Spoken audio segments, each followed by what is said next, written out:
बाजीराव पेशवा ने मुगलों से कैसे धीरे धीरे उन राज्यों को मुक्त कराने लगे, आइए जानते हैं पेशवा बाजीराव की कहानी।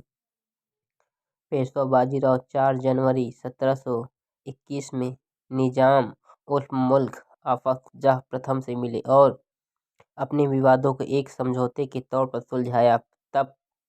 तब भी निजाम नहीं माना और मराठों के अधिकार के खिलाफ दक्खन से कर वसूलने लगा।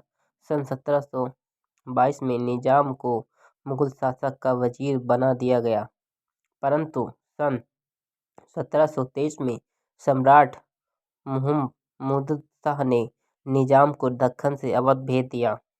निजाम ने वजीर का पद छोड़ दिया और वो दोबारा दक्खन चला गया। सन 1725 में निजाम ने मराठा कर अधिकारियों को खदेड़ने का प्रयास किया और वो इस प्रयास में सफल हुआ।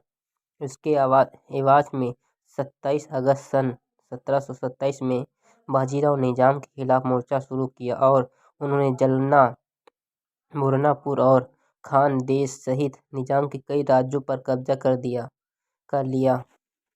28 फरवरी 1728 में बाजीराव और निजाम की सेना के बीच एक युद्ध हुआ जिसे पलखेत की लड़ाई कहा जाता है। इस लड़ाई में निजाम की हार हुई और उस पार मजबूरन शांति बनाए रखने के लिए दबाव डाला गया। बाजीराव ने सन 1723 में दक्षिण मालवा की ओर एक अभियान शुरू किया जिसमें मराठा के प्रमुख राणोजी शिंदे, मल्हारराव होलकर, उदयजीराव पवार, तिरुचिराव पवार और जीवराव पवार ने सफलपूर्वक चौथे वसूला। अक्टूबर 1728 में बाजीराव ने एक विशाल सेना अपने छोटे भाई चिम्माजीअप्पा के नेतृत्व में भेजा, जिसके कुछ प्रमुख थे शिंदे, होलकर और पवार। 29 नवंबर 1728 को चिम्माजी की सेना ने मुगलों को समझौते में हरा दिया।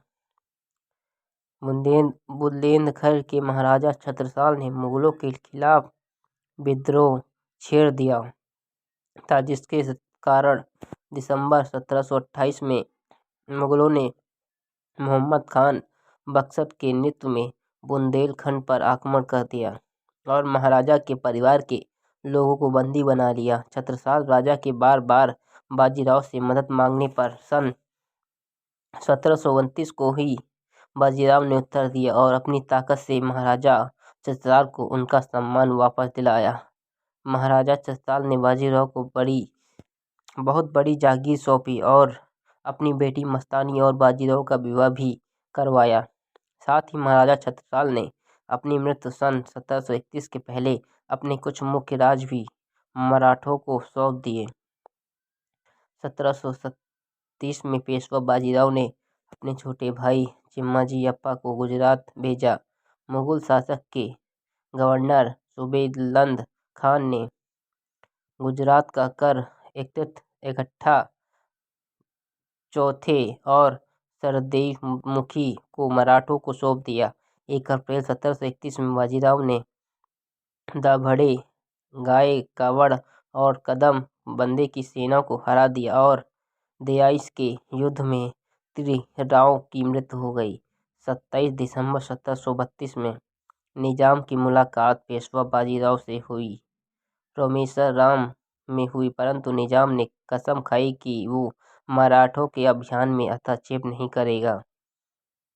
जंजीरा के सिद्दी मुसलमान राजा एक छोटा सा राज्य पश्चिमी तटीय भाग और जहांगीर के किले को संभालते थे, पर शिवाजी की मृत्यु के बाद से वो धीरे धीरे मध्य और उत्तर की ओर पर भी राज करने लगे। सन 1733 में सिद्दी प्रमुख रसूल यकून खान की मृत्यु के बाद उसके बेटों के बीच युद्ध सा छिड़ गया। उसके एक पुत्र अब्दुल रहमान ने बाजीराव पेशवा से मदद मांगी, जिसके कारण बाजीराव ने कान्हाजी आंग्रे के पुत्र शेषाजी आंग्रे के नेतृत्व में एक सेना मदद के लिए भेज दी। मराठों ने कोंकण और जांजगीर की कई जगहों पर काबू पा लिया। सन और 1733 में ही उन्होंने रायगढ़ के किले पर भी कब्जा कर लिया। 19 अप्रैल 1736 में चिम्माजी ने सिद्दियों पर आक्रमण कर दिया, जिसके कारण लगभग 1500 से ज़्यादा सिद्दियों की मृत्यु हो गई। अगर आपको मेरी जानकारी अच्छी लगी हो तो हमारे चैनल को सब्सक्राइब